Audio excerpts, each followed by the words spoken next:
every time I pull up at the let out, it's a spectacle. Welcome to another great episode of the Let Out, y'all. We've been gone for quite some time. We've been vacationing, really enjoying the summer. We back to kick it off for the fall season real quick. You know, we took just a brief interlude for a while, but we back and we back at it. Interlude or intermission? Interlude or intermission? Intermission, same thing, man. Damn, sexy. I like the interlude. It sounds sexy. Yeah. I like intermission because we'll be right back. That sounds like intercourse. That's cool too. but anyway. Oh shit! I need the word opposite of that then. I'm retarded. Damn, I don't know what it's a drought. I don't know what. Baby. But I'm sorry. Yeah, for man, you. we really just off the dome with it today, but because there's been a whole lot of topics and stuff that we really just hadn't touched on. We can really go all over the place. One of There's the been a whole lot of life going on. A whole lot of life. Hell yeah. It looked like it ain't just us either though. Yeah, from all the stuff that's been in the media from what the hell we saw was on the media the other day. Haitian. Oh yeah, Haiti. Haiti. But you know, and matter of fact, and shit, and honestly, really just to kick off something and talk about something, I had to have this conversation with my sister last weekend, and to be honest, I understand her stance on the shit was, I should let these people in, blah blah blah blah blah. This that, and the other. They're fleeing their country from violence and this that, and the other. I was like, you know what? I kind of felt like you at one point, but it took somebody else to really have to explain it to me. One, there's rules and regulations to this shit when you come into the country. You really can't just let any and everybody in.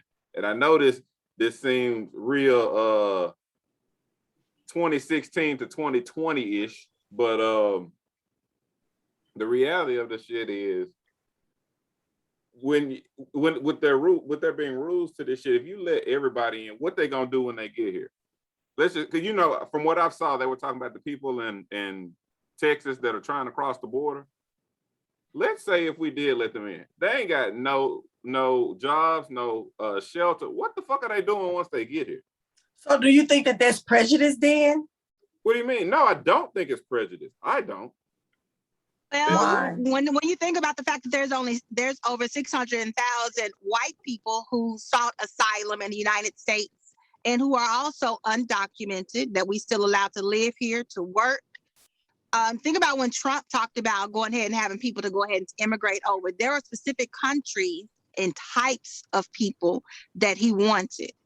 And was it Haiti or another place where he said that they were basically shithole countries, which is where the black countries were. Black people, but I do. But it was wherever black people resided. You don't want them coming over here. And I also am not saying that we just need to let anybody and everybody in either. However, don't pick and choose based upon race. Because when he talked about quality of people, he had no problem with white people who are coming from certain areas, because he said he wanted a certain type of quality American coming over here to America. Those areas? Yeah, I don't recall. I can't remember. Okay. That was during a period of dump, but it was basically areas where white people, just to be quite frank, it was, and the places where black people went to seek asylum. I would say the energy needs to remain consistent across. Right. I think it needs to remain consistent across the board, and the reason why I'm saying that is because the thing is, I know this sounds like I don't know if you've ever heard that they're saying, "Oh, they're trying to steal our jobs. They're trying to steal our jobs." But the thing is, what the hell are these people gonna do when they get here? Or better yet, how are you gonna? I'm not saying that it's a wrong thing for those people to avoid their, to try to flee their country and search for a better life. Everybody want to do that. But my thing is, how are you gonna accommodate these people once they get here?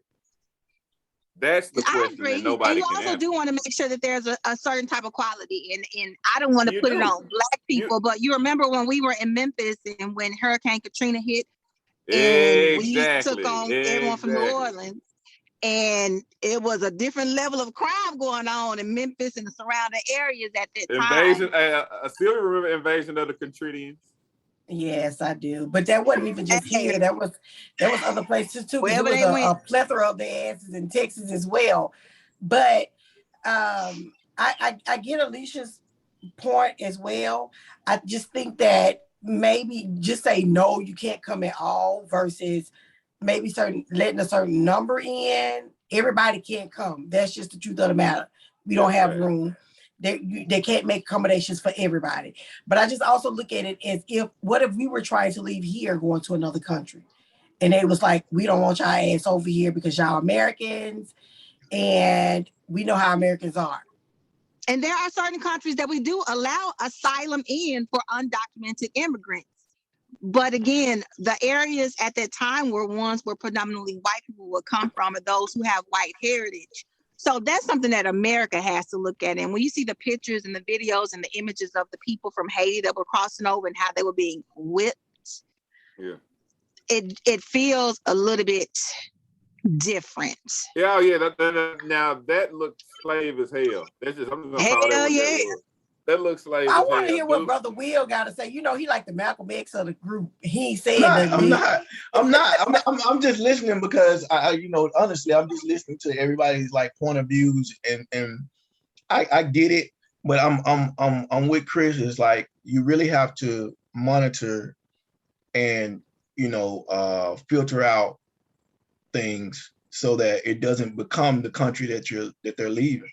So that part. What happens is, unfortunately, the method, like they say, sometimes the delivery is not there. So maybe the delivery is off. I think people are looking at it from because they're Black people. But if I recall, we were having the same conversation about Mexicans. We were some time ago. That's still Black and brown, especially about the wall. There aren't as many white cases. I would have to look that up, and I am probably after the call. But please do. Just to see what the difference is, because the thing about it is when you say class, are we really talking about because they're white or because they happen to be white, but they don't come from crime infestation? And so that's the piece. That's the piece that I'm thinking. If that's the case, it's just coincidence. And it's a small group, but that's something that we would have to look at. If it's not, then it's clear. There's a clear separation of things. But either way, it's wrong as far as the whipping part of it. They can handle that a lot better. I mean, I would even rather to be honest with you, I would rather you just hold weapons, and just kind of, not just point them at people, but just kind of hold weapons and, put fear that way, as opposed to walking around whipping people on horses and shit. So I mean, like that is batshit crazy. Like, it's like that's kind of backwards. That's backwards hustle. Like we trying to move forward and work on things, and that's just backwards hustling. So that's my take on that. Yeah. I mean, and another reason why I could say that I agree with what you're saying, Will, and I'm just gonna define the difference between class a little bit. Are these people that are fleeing to you, are they coming from what people with first world problems would consider third world people that live savage-like? Are we talking about people that are coming from places that are typically skilled people that may be bringing something that they can contribute to American society? Exactly. That's a question you have to ask. And like Will said, when you bring all of the people who reside in Haiti to just a different geographical location, what makes you think putting those same people in a different geography is going to change anything about the way that they act? Do you want to survive? Some it will, but if you bring them in groves, it's probably going to work against us. But you have some people that's just like growing up in the ghetto, and you have that one or two people that's in the ghetto. I'm gonna do whatever it takes to get out. That's I'm it. not gonna be a product of my environment. That's it. And you have to look at that, because at the end of the day, what are they leaving? Why are they leaving Haiti? Right? Because it's bad situations, and they're doing whatever they have to do, savage included, to survive. Right? Okay. Yeah. When they get over here and, like Chris said, don't have any other place to go, what's gonna kick in? Savage survival. What I know, what I'm familiar with. If I don't know anything else, I know how to survive. Right. And how do I do that? You know what I'm saying? And I'm not just putting crime on people. I'm just saying that when you look at statistics, you have to think about it. Right. And that's You know just what I like how when you hear the saying, you can take such and such out of some place, but you can't take that out of them. Yeah. You got, I mean, I think survival's that gonna saying kick in. applies here. Survival's gonna kick in. And it's not nothing against them. They just, you know what I'm saying? It's unfortunate that they grew up in those places, and I wouldn't want to be in those situations. And I'm not saying like just leave people, but I'm saying at the same time, you almost have to think about the outcome of what it brings to us as Americans. And how does that look for our country as far as certain crimes? It's not to be selfish, it's just to be realistic. You know And what I I'm hate saying? that the US is the one place that everybody wants to go. Yeah. Because Right. they want to come and get the American dream. So let me But ask you know this. what, let me ask you this. Oh, Will, go ahead. Go ahead. Okay, so if that's the case, so everybody's trying to be in America, why are we bitching so much about being in Because Why- the dream is a facade. America? No, it's obviously it's not a facade if everybody's trying to be here, right? It's a facade. And they see. A facade. I think that when you compare it to how some place people are living, it depends. Some people can. It's a facade for us, and I'm gonna say a facade because outside of the country they say, you know, we're coming, we want to live the American dream. There are people that come in as immigrants that can get more than us as African Americans that live here. They can come in and get easier access to stuff than we can. You get what I'm saying? So Yes. for us, but that's why I say it's a facade. For them, they may come in, they get the. You say what? I got a question about it. I mean, it's not a question that maybe you or I can answer right now in this session, but is it that they can get more access to stuff, or they go out and find the knowledge on how to get these things? A little bit of both. No, but more so there's probably a level of degree to that is factual, right. But also too, they will decline us quicker than they will decline immigrants. Right, but that is true. Right, but at the same time, based on what? Everybody's, even outside of that, if everybody's trying to get into America, why are we bitching? I mean, I think I just said it's because we're comparing it to how they are living. You think about it, we have lived over here all of our lives, so we haven't dealt with some of the things that they've dealt with over there before. So for them, they have freedoms that we are accustomed to on a daily basis. Yes, we deal with racism, things of that nature, and we do have crime, but the level of what they deal with over there compared to what we're dealing with over here, it's definitely not at the same. Exactly. So does that mean that we don't get to complain? No, I'm not saying I'm not saying don't complain. I'm saying bitching. It's the difference. So when I say that, I'm saying, okay, you can complain and you can address issues at hand. Yeah. You understand what I'm saying? But when you start slamming your country as if it's the worst country ever to be labeled a country, then it's like, okay, you're a little bit ungrateful. Even though we know what the history is. Yeah. You're a little bit ungrateful. It's a lot worse somewhere, other places. Bro. Oh, for sure.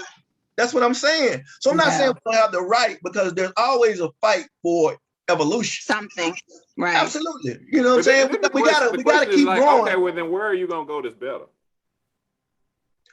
It ain't too many. I'm gonna tell you the only places that I can see that's probably in any comparison with America would be Canada.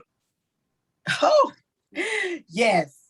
And as far as freedom and just the ability to do things, and Canada, that's it. Other than that, and even some of the Canadians are moving here. That's just being real. Some of them are moving over here, and they got free medical benefits. But Canada they will shut down their border to us too, if necessary. Facts. When I went to Canada, hey man, why you here? I'm dead serious. Like they would ask you. They're not playing. So no, it's just one girl that I follow. This is one girl I follow on YouTube. I can't remember where she's from. She's from one of the islands. I don't want to call out the wrong one, so I'm just not gonna mention it. But she lives in Canada now. But her and two other girls from outside of Canada, from the islands, were talking about what they had to go through to gain membership there in Canada. Yeah, Canada, you're gonna pay some money. Yeah, they're not playing. I'm telling you, they're not playing. If you got a felony, hey, it's been real. and they not. Yo, Yeah, they not playing. My man Drake had to get Gucci Mane in. It's not a game. They're not playing. So dead ass. They don't play with their border. Dead ass. And that's the thing. What are they doing Which in I that? respect. Take that, not even the border, but customs. Take going to customs or take going to their, like if you go into airlines or whatever, they doing the same thing at their borders. So that's all that America is saying. It's like we have to filter. We have to ask the question. We have to make sure we're not letting anybody. But you know what? We have a crime-free place, and we're trying to keep it that way. You can see because of history, what we were built on. You know what I mean? And it's been like that for years. That's where the opposition comes in at. So, are you talking about you feel like because other people have easy accessibility to come in? Is that what you're saying, Sylvia? Yeah, I mean, this is what America was built on. You know what I mean? Are we coming to live an American dream? It's always been easy to get to America. I get it, but at some point, like, okay, no, I'm not like saying this. I'm not saying that they're not right. I'm not saying I don't understand it. Yeah, I think they're right. That's where the kickback comes at. Yeah. At some point, you know what I'm saying? Let me ask you this: why do you think other countries, I'm sorry, don't try? Like, and I'll use your Hades for example. Why don't you think that they want to adopt our way of living? Why don't they do that there? Why don't they create their own America? Greed. So the reason by that the powers that be, by the powers that be. Africa is the way that Africa is, South Africa, whatever, all those Africa, is because of greed. Yeah. It's all greed. Like they want more than they should have. They're not willing to share. It's greed. I want all the money. I want all the power. Damn everybody that's around it. People can die. I don't care. I want it all. And then it's that type of mentality that somebody comes. It's kind of like, you know what I'm saying, the people that's here that, you know what I'm saying, when they're selling drugs or whatever. It's like, it's not enough room for everybody to sell drugs. It's like, nope, my block, my city, my this, and it's territory. And I can make all the money. So it's like, I don't care who gets slaughtered. I don't care whatever. I'm not taking on that. That's America. You want to go to America? Go to America. You here? You're going to do what I say. You know what I'm saying? Give me the money. You know what I'm saying? Yeah. Things like that. You go to certain parts of Africa, man, you can't even get into certain parts of the city and pass police because police sitting there charging you money to get in as a foreigner. That's how they, you know what I'm saying? And I don't want nobody from Africa to, you know, just say I'm wrong. If I'm wrong, tell me I'm wrong, prove me I'm wrong. But it happens because I know people from Africa that can attest to it. So, you know, it's greed. And I think that it's so easy, even with Mexico, same thing. You know what I'm saying? It's greed, it's power. You know, I think to be like drug lords, like all the money they make, they have money stashed in walls and all of it. Like that could some of that could be spread. Literally. Right, some of that could be spread, but it's like in Bad Boys, Johnny Tapia, and the rat eat up all his money. Yeah, that's what I'm saying. It's power, you know, hunger and just takes over. Those are the topic because I got one. You know, do things for the greater good. More shit, people just about self. You don't take on. It's not about utilitarian. You said what? What you said? You ready to move on to the next section because we're real deep right now. We came back real deep. Yeah, we did. We came back real. But you know, we about to get deeper. We about to get real deep. Huh? I said the images in those pictures and those videos is what really went ahead and just kind of elicited a lot of that conversation. Yeah, absolutely. Absolutely. And I think it's like you said, it's just because it's, you know, the history of unfortunately, because America is one of them things where you can't shake your past that easy. And unfortunately, because you have that past, whenever it's dealing with people of color and we see things, you're gonna get it. You don't have, because unfortunately, you wasted your hold on, my bad. You wasted your cards, all your cards out. Like, so now that you've done that, it's like every time you do it, nope, we're calling you on it. Stop it. Because once you do it to them, you're gonna spread it on to us and think it's cool. Mm-hmm. We're stopping you right here with all color. Right. So I get it.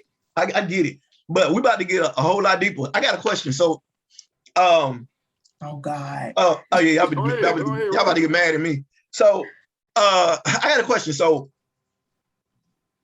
do we feel like the first question is, do we feel like Martin Luther King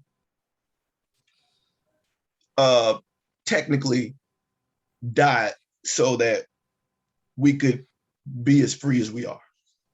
and live the life that we live as African Americans? Do we feel like his death was? Are we supposed to answer that first, or you want to answer that? Answer that. I want to answer that. No, okay, no, I go first. No, I don't. I just feel like he died because they wanted to off his ass because he had too much power, and they offed his ass. I don't feel like. So you don't feel like that he was. I had to wash my mouth because I got a shirt on that said "God is dope," and yeah, you do. You do. So you're good. You're good. But I mean, but God and dope it is what it is anyway. So but no, I'm okay. So you don't. So Chris, you think I'm gonna feel like no, because I first off, and it kind of feels I'm gonna ask this question within myself and kind of not even answer it at that. But first off, do I even think that Martin Luther King had to die, or was it part of a bigger picture? Probably not. Had he lived, would he made just as big of an impact had he lived? I don't know that either. So questions I really don't know the answers to. But no, do I feel like he died for us to live a better life? No, because I don't think, of course, he never anticipated it on time. I don't think that that was something that he was going for. Okay, I'm gonna get Alicia's and then I'm gonna rephrase the question. Go ahead, Alicia. What do you thought? No, she there. She's just looking at like looking at Instagram and shit. I am conflicted on this. I just burnt dinner up, but hey, that's what it is. I am conflicted on the question without having you elaborate a little bit more. Okay, let me elaborate. Do I think that what he was doing as far as him speaking up against civil rights for us had a lot of eyes on him? I do. Okay. I definitely do. I think that because he was such a vocal person for civil rights and for rights of Black and brown people, I think that he had all eyes on him, and some of the attention was not good attention. He had attention from Muslims. He also had attention from the government at the same time. Okay. And he had made enemies, unfortunately, on some levels for both. Okay. So what did he? So what do we think that he did for Black people then? I think that he brought light to some of the injustices that we had. For sure. That at that time. That's it? Just light? My man just gave light. He just... we don't got something he want to say, but I'm trying to figure out how he got the day. Wait a minute. How did he get a day? How my man get the day just shed light? I'm like, go ahead. I'm trying to figure out. But I mean, all he did was shed light. Then how he get my man James Baldwin should have got a day too. Because if we shed light and that's how you get your own day, then my man James Baldwin. Malcolm X don't have a day. He shedded light. No, and I'm not saying that he shouldn't. I'm not saying that he shouldn't, but I think Malcolm X was hated more than Martin Luther King. He was, but what I'm saying is, okay, this let me say this. Okay. I think the reason why Malcolm and Martin were two different people is because Martin, you got to understand where partially, I ain't gonna say all, of where peaceful protests come from. You got to understand who is responsible for the Civil Rights Act of 1964. We got to understand who formed sit-ins for segregation to make sure that we were heard. We got to understand who went to jail for Black people. We got to understand, like, this man, I could go on and on. Like, this dude did. This man is the reason why. This man is a big reason why Black people are where they are today. His notoriety and light that he did bring was on such a big scale that it brought attention around the world because he was so. And I get all that, and you're absolutely right. But do I think he died? No, he died. No, he did. Because I'm gonna tell you, he died because he had too much power, and they did not like that. No, what was his power? He was able to all the things that you said that he did.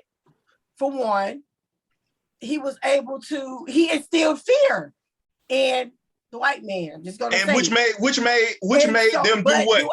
I don't think that. Which Here's made my them? thing: when you say he died for, it's not like he gonna be like get up here like I'm gonna do all this and I'm gonna die. Well, here's the thing: you don't know that you died. I don't think you don't know that you died for something, I don't right? think that he. I'm saying he died.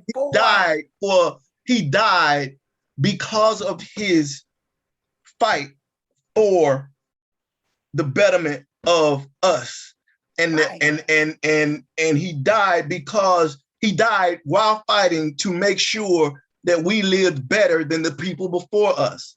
But So I don't think he set out to say I'm gonna die. Jesus didn't either. So here's the thing: when you don't set out, you fight in hopes that things get better.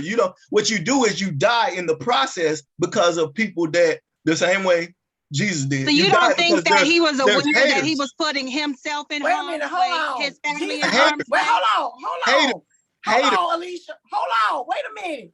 First of all, Jesus knew when he came to earth, he was gonna die. He knew the assignment. You didn't think that Martin and Malcolm knew that they were going to die while they were fighting? When they first set out, no. They got death threats. Just FYI. However, when it comes down to when he was doing all this, I don't think he said I'm gonna die doing this. No, he was gonna die. No, I think that when it came close to the time, with conversations with his wife, she said that he felt like he was going to die. He's going to die. He knew this because of what he was doing. So my thought, and I know we got 2 minutes. My thought is, you all didn't let me complete my thought. Go ahead. My thought is there are a lot of people that die that know that their death is coming soon. So when I answer my question and say, no, he didn't set out to die, he didn't think he was going to die when he started out in this, no, he didn't. I'm going to stand on that. Now, when it came close to around the time, he felt like he was ruffling a lot of people's feathers. I felt like he felt then, I'm going to die for this. I'm going to end up dying doing this, but I'm not going to stop. Because it's for the betterment of my people. Right.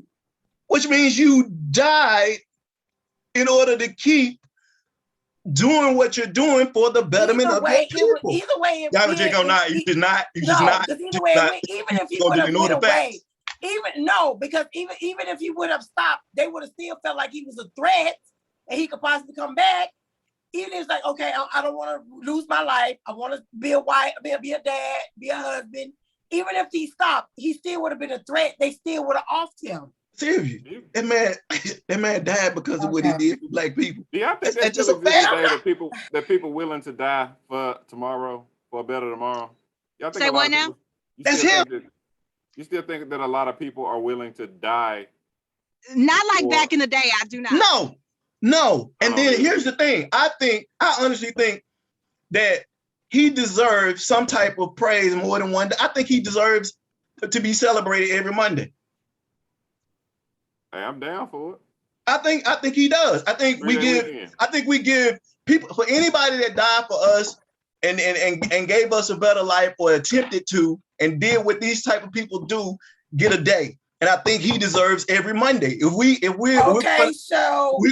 church every Sunday. I think Martin Luther King deserves every Monday. Well, if that's the case, then these mothers, and I know this is going to go into a whole nother tangent. We ain't gonna make these Zoom ain't gonna let us make cut you off. Like they're high risk pregnancies that had these babies again. Oh hell!